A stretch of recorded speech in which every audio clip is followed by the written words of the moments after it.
कितनी अजीब बात है। जिस गाय की हम गांव में पूजा करते हैं उस गाय की यहाँ ये दुर्दशा। पर यहाँ तो ये आम बात है। ये आम बात नहीं है मौसी, ये अजीब बात है। अजीब बात तो है बेटा, लेकिन उससे भी बड़ी अजीब बात यह है कि कोई परवाह ही नहीं कर रहा कि जो दूध हम पी रहे हैं और बच्चों को पिला रहे हैं वो असली है या नकली। नकली दूध? हाँ बेटा, नकली। A1 और A2 को तो मैंने स्टडी किया है, लेकिन ये नकली दूध? नकली दूध मतलब सिंथेटिक, पशुओं द्वारा नहीं, केमिकल के यूज से बनाया गया दूध, जो कि सबके शरीर में जाकर स्लो पॉइजन का काम कर रहा है, जिसके कारण विभिन्न प्रकार के गंभीर रोग उत्पन्न हो रहे हैं। लेकिन एक बात बता बेटा, तूने जो ये A1 A2 के बारे में बता रही थी वो क्या है? और हमारे देश में जो श्वेत क्रांति यानी दुग्ध क्रांति हुई थी उसका क्या हुआ? मैं अभी आपको समझाती हूँ।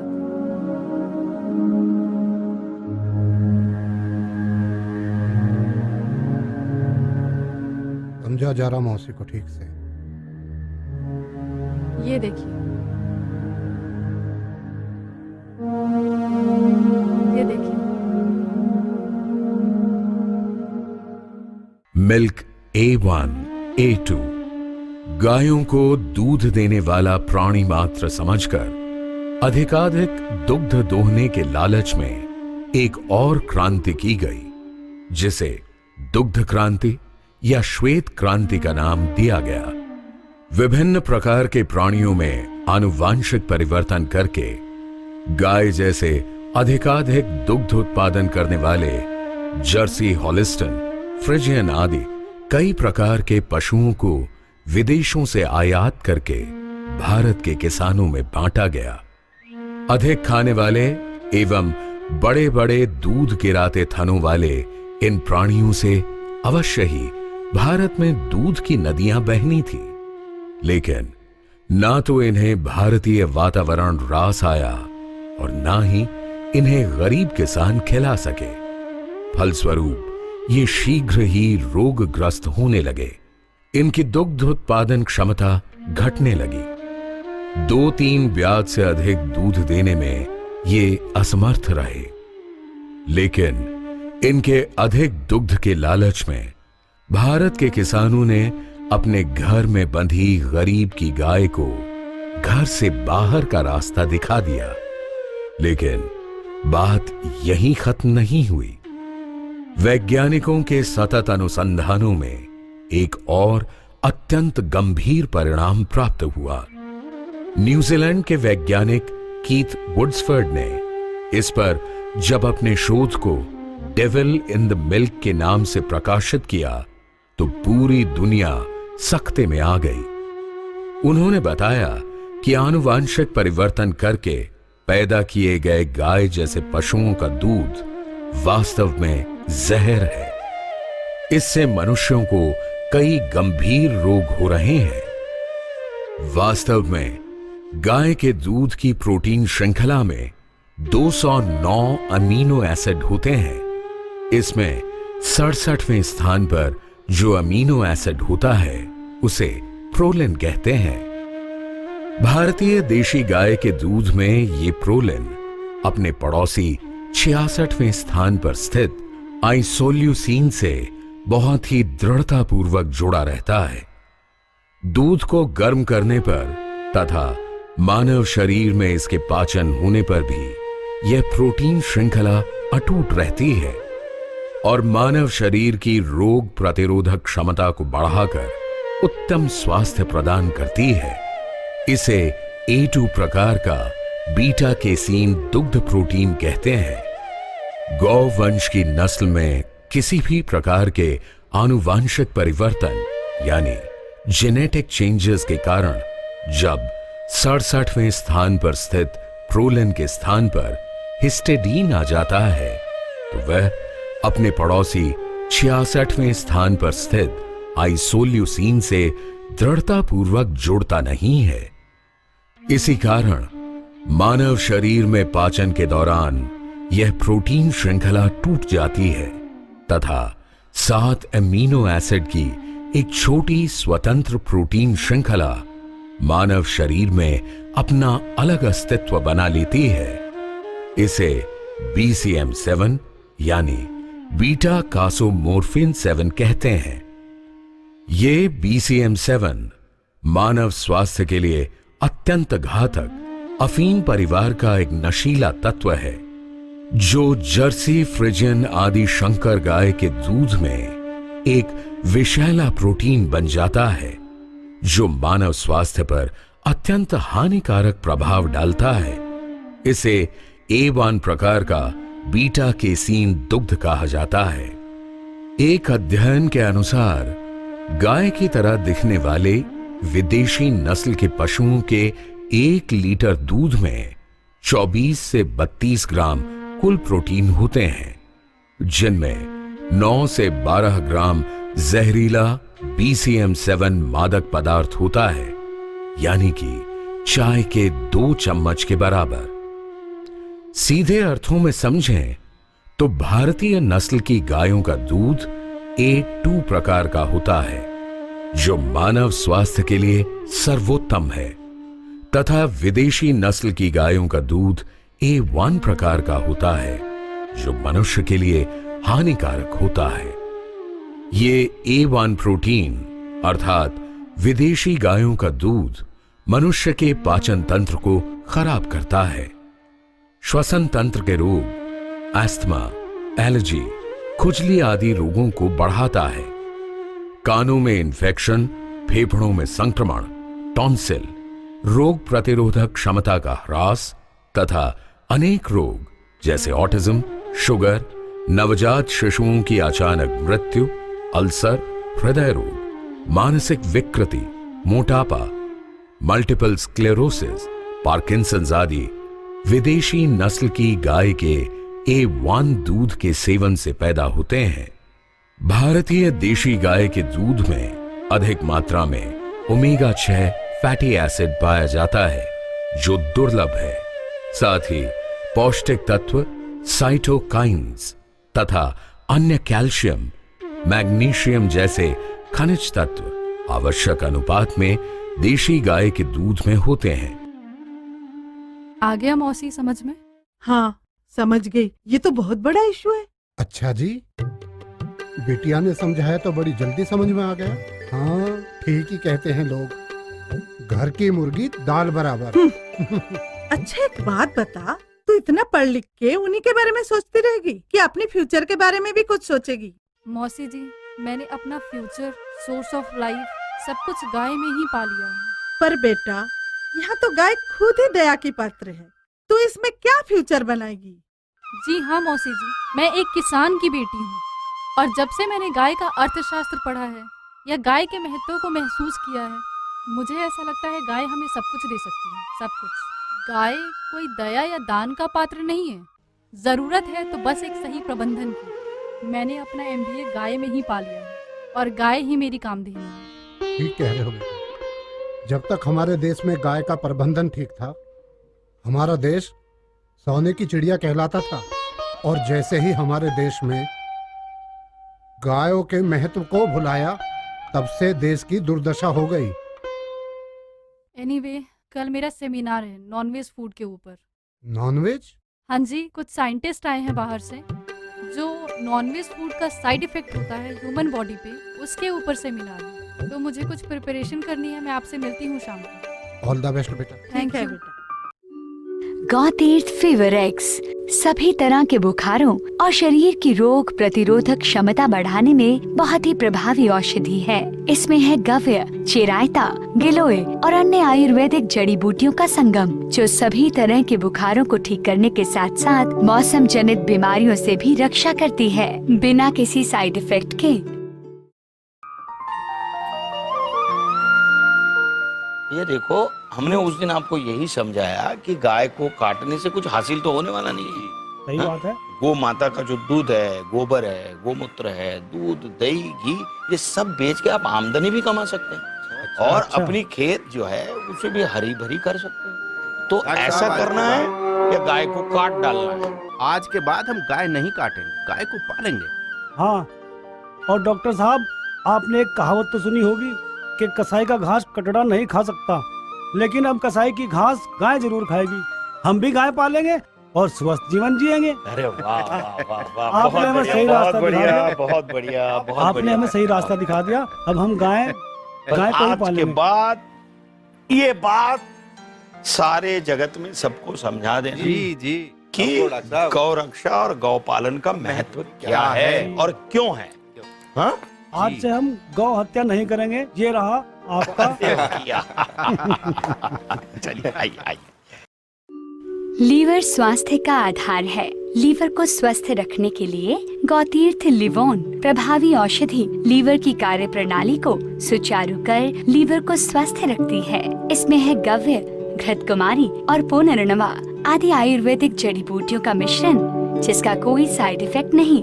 आपके लीवर के स्वास्थ्य के लिए लिवोन।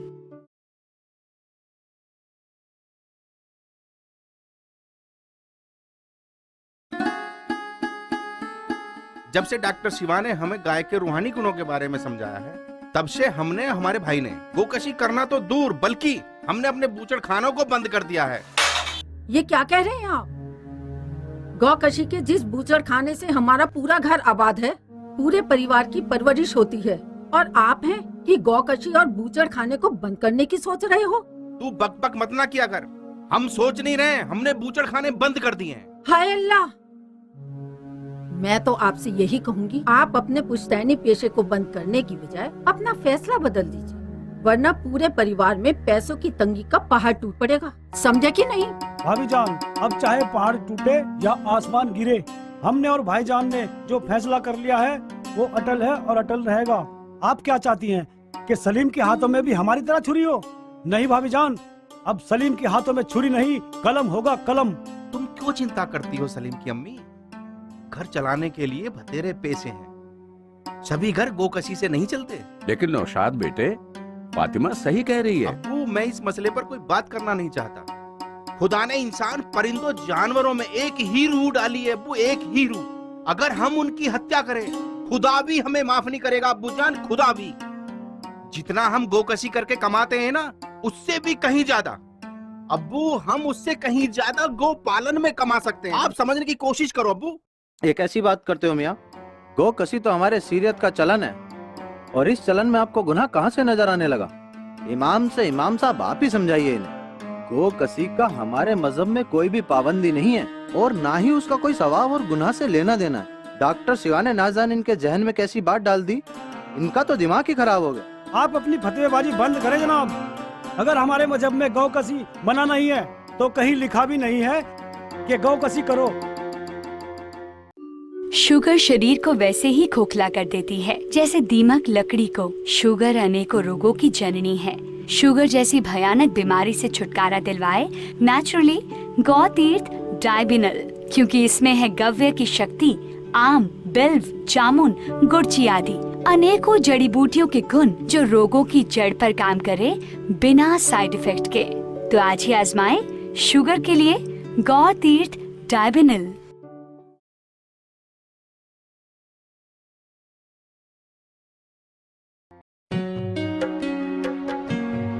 जानने भी आई एम रियली हैप्पी कि जो ये कोशिश है ये कामयाब रहे। हमारी कोशिशों को किस तरह से मैं बैक। अस्सलाम वालेकुम। सही वक्त पर तशरीफ लाए हैं बहुत आप। अच्छे मौके पर तशरीफ वालेकुम लाए हैं सलाम। आप। डॉक्टर साहब यहाँ खुद नहीं आए हैं, मैं उन्हें यहाँ लेकर आई हूँ। ओ, तुम लेकर आई हो जानवी बेटी? मगर क्यों?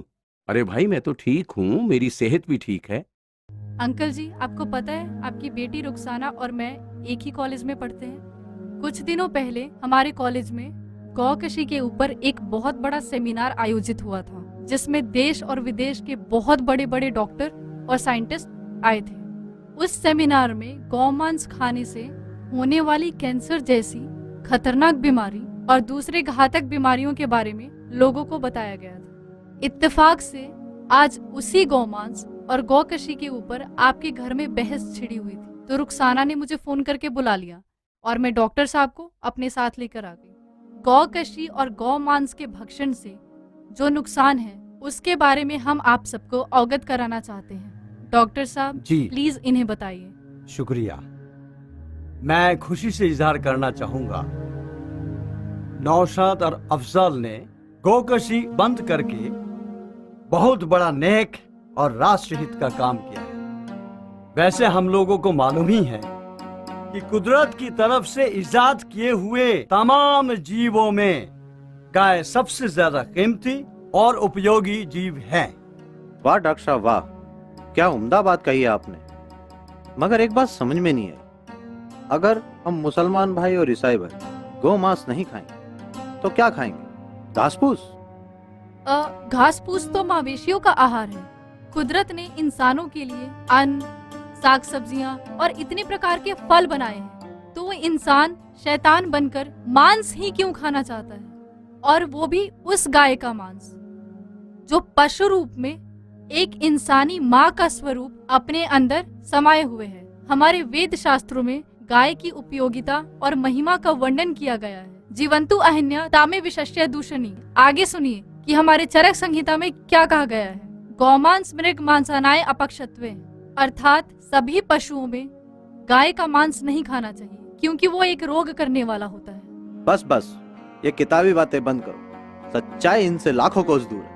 आप बहुत ही रूढ़िवादी और दकियानुसी बातें कर रहे हैं करीम भाई। अगर आपको हमारी वेद शास्त्रों की बातें किताबी लग रही हैं, तो कुरान शरीफ के आयतों के बारे में आपका क्या ख्याल है? अरे बेटा जाने दे, आपसी मसले में धर्म और मजहब को बीच में नहीं लाया करते। मैं कहाँ ला रही हूँ अंकल, ये तो करीम भाई हैं जो बिना सच्चाई जाने बकवास किए जा रहे हैं। ये गुस्सा या बहस का मुद्दा नहीं है करीम भाई, ये इंसानी जिंदगी की हिफाजत का मुद्दा है। आज के मशहूर डॉक्टर हेग के अनुसार गाय के मांस में 9 ग्रेन जहर होता है, गाय के जिगर में 19 ग्रेन जहर, गोश्त के शोरबा में 50 ग्रेन जहर होता है और भुनी हुई बोटी में 14 ग्रेन। ये सारी बातें उन्होंने गहन अनुसंधान के बाद अपनी किताब पथ्य और भोजन में लिखी है। और आगे भी सुनिए, एक दूसरे प्रसिद्ध डॉक्टर रसेल के अनुसार जिन जातियों में जितना अधिक गौमांस खाया जाता है, उतने ही अधिक तादाद में लोग कैंसर से पीड़ित पाए जाते हैं। पंतनगर यूनिवर्सिटी के वैज्ञानिकों ने अपने अनुसंधान द्वारा ये पता लगा कि भारतीय देशी गाय, जिसे हम इंग्लिश में होली काऊ भी कह सकते हैं और वैदिक गाय भी कहते हैं, अगर किसी भी कारणवश आहार में कोई जहरीला या विषैल पदार्थ ये गाय खा लेती, हम सोचते हैं कि ये जहरीला, ये विषैल पदार्थ गोबर, मूत्र या दूध में आ जाएंगे। ऐसा नहीं होता, वो उसी के शरीर में समा होती है। अगर कोई उसी गाय का मांस खा लेता है तो वो जहर उसके शरीर में पहुंच जाता है। बाद में क्या होता है, उस जहर से तरह तरह की बीमारियां उसके शरीर में फैलती हैं। और रही मजहब की बात, इमाम साहब है ही, वही बताएंगे कि कुरान शरीफ और हदीस में साफ साफ लिखा है, गो मांस जहर और घी दूध शिफा है। और जो मनुष्य जैसा खान पान करेगा उसकी जिंदगी उसी ढांचे में ढल जाएगी। ये तो कुदरत का भी कानून है। इसीलिए गौ मांस के जहर को छोड़कर उसके अमृतमय दूध और घी को अपना लीजिए, और साथ ही साथ गौकशी को छोड़कर अपने साथ साथ राष्ट्र की सेवा में मददगार बने। सुना आपने इमाम साहब? हाँ बेटी जाह्नवी ने और डॉक्टर साहब ने क्या फरमाया? हाँ रहमत मियाँ, इन्होंने जो फरमाया बिल्कुल सही फरमाया। आजकल हम लोग सच्चाई को जाने बगैर उल्टे सीधे काम करने लगते हैं। एक बात और, क्या? अफजल मियाँ और नशाद मियाँ के फैसले से मैं बिल्कुल इत्तेफाक रखता हूँ। बस आज मैं ऐलान करवा दूंगा, कोई भी मुसलमान भाई गोकशी ना करे। बस इंशाअल्लाह गाय को पालेंगे और मुनाफा कमाएंगे। इमाम साहब, इन बातों को सुनकर तो वाकई मेरी आंखें खुल गई। मैं वादा करता हूं, आज से हमारे घर में कभी गोकशी नहीं होगी। मैं अपने बेटे के फैसले से मुत्तफिक हूं। शाबाश बेटी जाह्नवी, तूने हमारी आंखों पर पड़े पर्दे को हटा दिया। खुदा तुझे सलामत रखे। शाबाश बेटी। गौतीर्थ फेमिना अनियमित माहवारी से परेशान महिलाओं के लिए प्रकृति का वरदान, गव्य की शक्ति और अशोक, जपा कुसुम आदि के गुणों से युक्त, जो दे राहत नेचुरली बिना साइड इफेक्ट के। गौतीर्थ फेमिना।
घृत की महिमा निराली, दधि माँ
आप भी बीपी की समस्या से नेचुरली छुटकारा पाना चाहते हैं? क्योंकि बीपी दे सकता है हार्ट, पैरालिसिस और किडनी फेलियर जैसी समस्या। तो आज ही गौतीर्थ बीपी नॉर्म अपनाएं और अपने कदम स्वस्थ जिंदगी की तरफ बढ़ाएं। गौतीर्थ बीपी नॉर्म, इसमें है गव्य की शक्ति और जटामासी, सदाबहार जैसी दुर्लभ जड़ी बूटियों के गुणों का संयोजन जो दे बीपी से मुक्ति नेचुरली, बिना साइड इफेक्ट के। तो आज ही अपनाएं गौतीर्थ बीपी नॉर्म।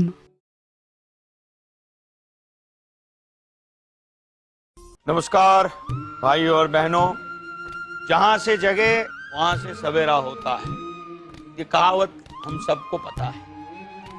देखिए, 35 वर्ष पूर्व जब मैं इस गांव में था तो जो खुशहाली थी, जिस प्रकार से खेत हरे भरे रहते थे, उसकी शुरुआत मैं देख रहा हूं। मुझे बड़ी खुशी हो रही कि जब इस गांव के लोगों ने गौरक्षा और गोपालन बंद कर दिया था, तो इस गांव में दारिद्र्य का साम्राज्य था, कितने सारे रोगों का साम्राज्य था। जमीन बांझ हो चुकी थी, उस बांझ जमीन पर कुछ भी नहीं उगता था, फसल भी नहीं उगती थी, और ऐसा जहरीला घास उगता था जिसे जानवर तक नहीं खा सकते। आज आप सबने एक दृढ़ निश्चय करके गौरक्षा और गोपालन करेंगे, ऐसा जब प्रण लिया तो देखिए खेत कितने हरे भरे हैं। जो बांझ जमीन थी उसमें हरियाली लहलहा रही है। जो रोगों का साम्राज्य था वो भी नष्ट हो चुका है। तो मित्रों, गौ माता सच में हमारी माता है, और जिस प्रकार माता पुत्र का कल्याण करती है, उसी प्रकार इस गौ माता ने हमारे गांव का कल्याण करके दिखाया है कि नहीं? बोलिए मेरे साथ, गौ माता की, गौ माता की, गौ माता की। सनातन धर्म है वो ये कहता है कि प्राणियों का कल्याण हो, विश्व का कल्याण हो, सिर्फ हमारा कल्याण हो ऐसा नहीं कहता। इसी प्रकार ये गौ माता भी कहती है सर्व प्राणी मात्र का कल्याण हो, और इसलिए गो रक्षा करना, गो पालन करना हमारा धर्म है। तो मित्रों, जो खुशहाली हमारे गांव में आई है, उसी तरह की खुशहाली हर गांव में हमें चाहिए या नहीं चाहिए? चाहिए। और गौ माता का पालन करके हमें क्या क्या प्राप्त हो सकता है, ये बात हमें जन जन तक पहुंचानी है, भारतवर्ष में और समग्र विश्व में। बोलिए गौ माता की, गौ माता की, गौ माता की, भारत माता की, भारत माता की, गौ माता की, भारत माता की, भारत माता की।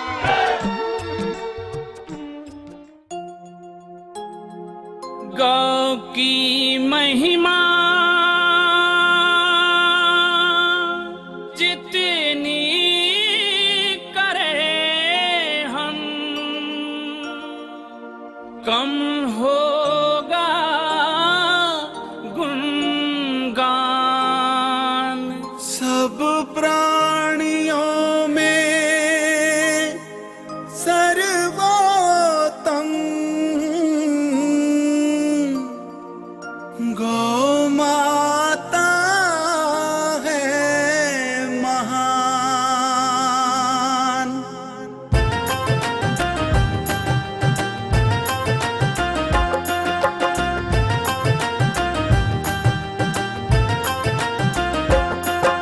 सागर मंथन से निकली थी अमृतमयी हमारी माँ, जग कल्याण हेतु आई इस धरा पे मुक्ति दायिनी माँ।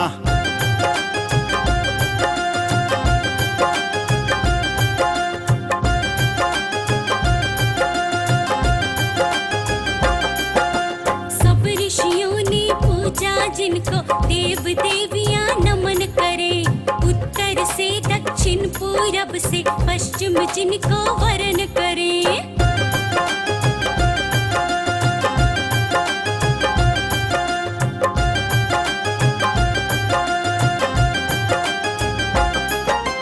बड़े पुण्य से मिलता यहाँ गौ मैया का हमें आशीर्वाद, जिसने किया है इनकी सेवा हो जाए भव सागर पार।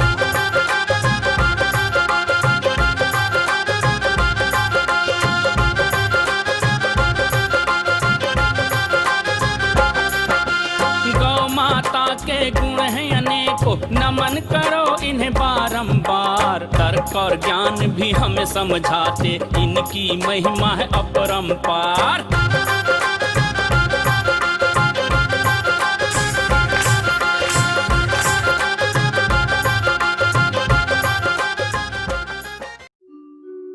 गौ तीर्थ ब्रेथॉन। सैकड़ों लोग इसका प्रयोग करके अपने अस्थमा आदि की समस्या से छुटकारा पा चुके हैं, क्योंकि इसमें है गव्य और वासा की शक्ति, जो करे ठीक नेचुरली बिना किसी साइड इफेक्ट के। तो आज ही अपनाएं गौ तीर्थ ब्रेथॉन।